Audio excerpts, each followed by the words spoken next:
Hello there, my very good friends. On today's wrestling news, CM Punk erupts in an explosive press conference appearance after AEW All Out shooting on everyone you can think of. He went absolutely nuts. On top of that, CM Punk might have also left AEW All Out as the world champion. From there, we will talk about the shocking return via the Joker gimmick at All Out. And yeah, it's another All Out story. What more do you want today? You know what day it is.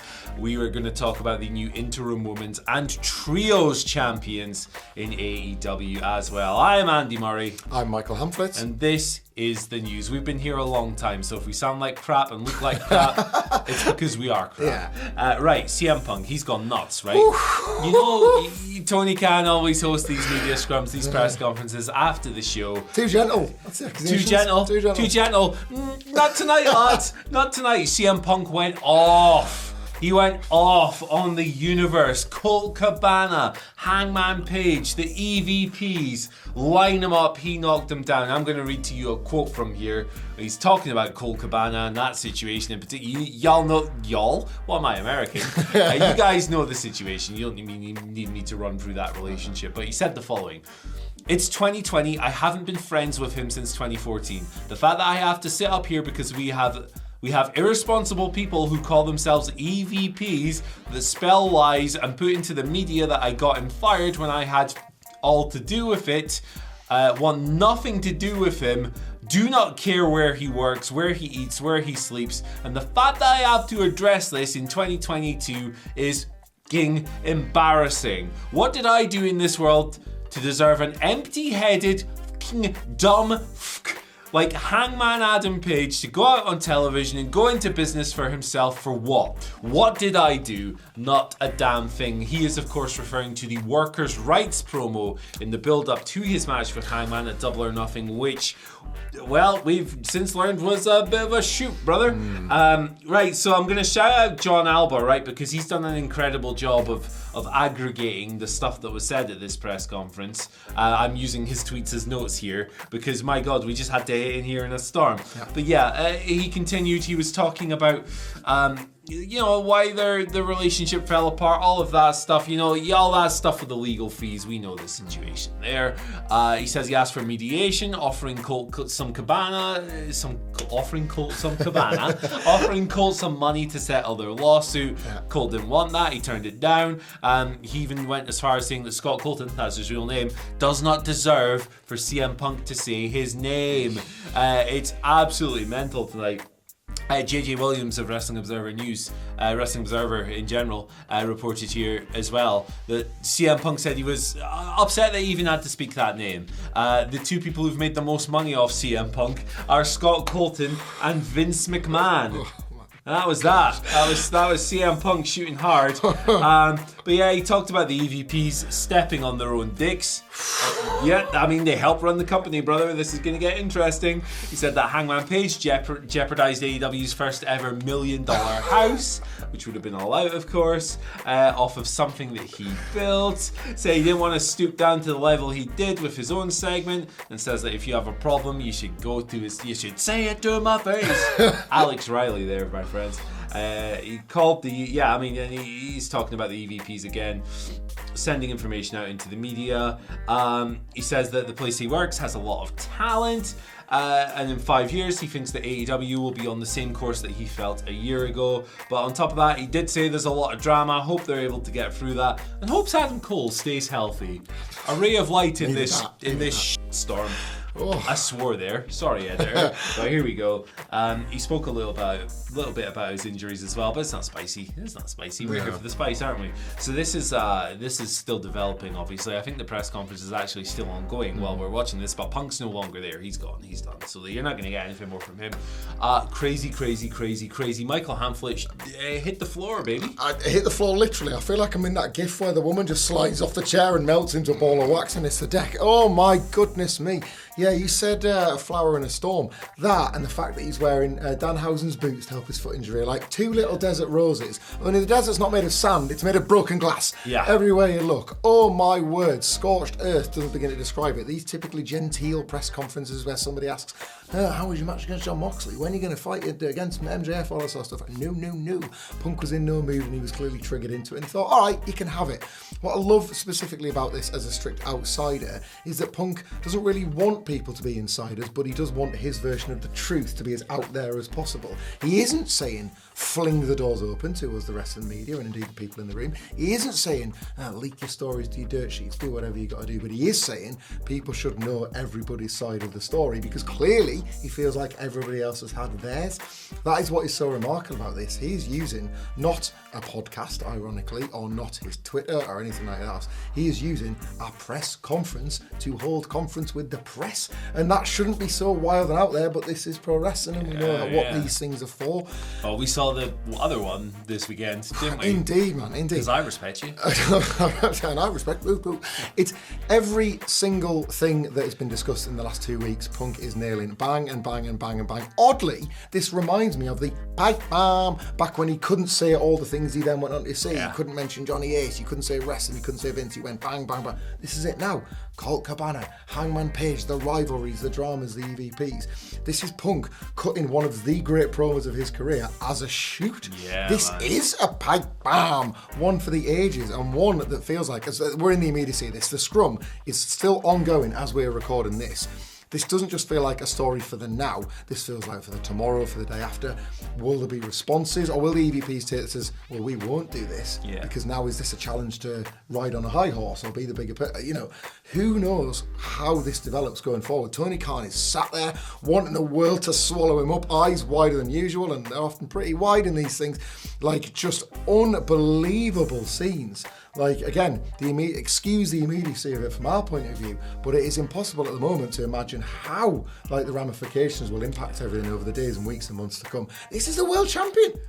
This is the guy that is waving the flag, but doing so, making it very clear that it is his flag tightly in his grip, and he wants this company in his image, and I guess this is how he's going to try and cultivate it. My word. And whatever you think of it, this is box office. Everyone's going to be talking about explosive this all day. Yeah. Pardon me for using this phrase, but he has this morning controlled the narrative of what we're going to be talking about for the next And what an few irony days. that is to come, by the way, based on the next story. He's the world champion, mate. Yeah. Yep, there we go. That's our next story. He's won the world title. He's won the as title. Well. All Out 2022. He's regained it. He's he's the first ever two-time. Well, no, Moxley, obviously. Yeah, of course. Sorry, I'm being stupid. The say hello to CM Punk. I don't know, it doesn't work. But he beat John Moxley in the All Out main event. Good match, great match, strong face heel dynamic. Punk gets busted open early. Moxley is brutal, swings what were some really mixed crowd reactions from both of them. The crowd was divided all the way in the favour of Punk. Hometown hero performance, 2 GTSs, boom boom boom. CM Punk wins, new world champion. It was an interesting marketing thing for this match, right? With the sudden title change in the 3-minute match, but we're back now. CM Punk is the world champion. Maybe now he's going to get the reign that he deserves, or was going to have before. I don't like to use the word deserves. No, this feels sort of, I was going to say 1 and 1A, but at this point it's 2 and 2A after the press conference, isn't it? But another story is coming after this one, brother. This feels 1 and 1A with the stuff that followed, I guess, when it comes to Punk's title reign. But indeed, we may one day analyse if the Punk Moxley experiment was a success, but it couldn't have fallen down the news ticker any quicker in the aftermath. Yeah, absolutely mental. And if you want a more in-depth breakdown of what happened on the show, you can check our What Went Down video. It's up now, it's live, it's in the wild. Also, you can check Jamie Kennedy's Ups and Downs article later in the day, and Simon Miller will have the Ups and Downs video as well. Yeah. Corporate synergy. Right, MJF's back, right? What? This is the third story on the video. Man. The kayfabe symmetry that exists between Punk and MJF is marvellous artistic pro wrestling booking. But it's happened for real. Yeah. MJF dominated Wardlow's big weekend, and Punk has just dominated MJF's. Yes. Remarkable scenes. It's crazy. It speaks to the night that we've just had that this is the third story here on our video.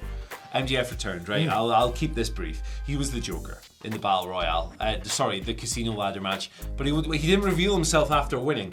Gang of guys came down. They're all dressed in black hoods and clothes and stuff. Beat everyone up. All the participants are neutralized. One of them goes up, takes the chip, the prize, Stokely Hathaway. Yeah. And eventually we get W. Morrissey, we get the Guns, all those guys. They pull their masks off. That's what Stokely's been building to with his business cards. Down comes the Joker. Same attire, grey mask. Handed the chip by Stokely. So this Joker person has the title shot. They don't reveal their identity, they tease it and they go, no, later on. After CM Punk wins the world title, we get a vignette. We get a voice message thing from Tony Khan going, yes, I'll pay you what you want, come back at All Out. So yeah, at that point you know it's MJF from the circumstances. They beeped out the cash value, which is a nice touch. Yeah.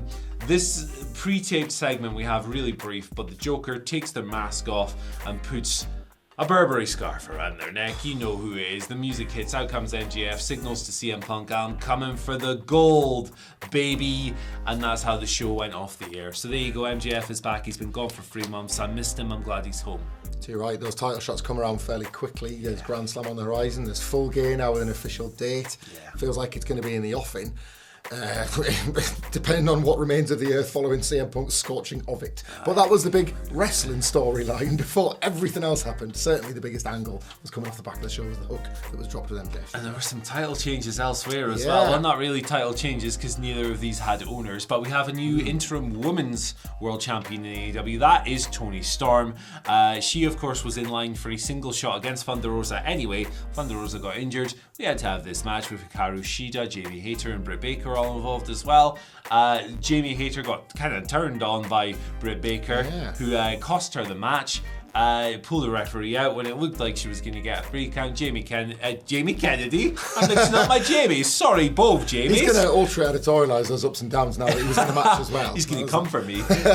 Sorry, everybody. I messed up. But both lovely people, so it doesn't matter. But yeah, Hayter looked like she had the match won when Britt pulled the referee out of the ring. We'll see what comes of that, but it's a story point to follow. Nonetheless, Toni Storm getting the pin on Hayter to get the gold.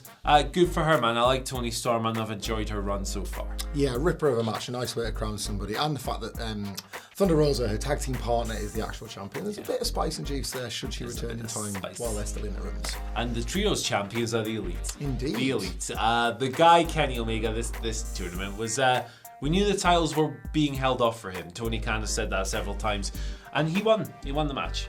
So it was them, obviously, versus Alex Reynolds, John Silver, and Hangman Adam Page. Page accidentally hit Silver. Silver was great in this match. Poor guy. Hit him with the buckshot lariat. Kenny got out the way, dodged it. Hangman's beside himself. The super friend Hangman Page, who stepped in to help, was the reason they lost, kind of in the end.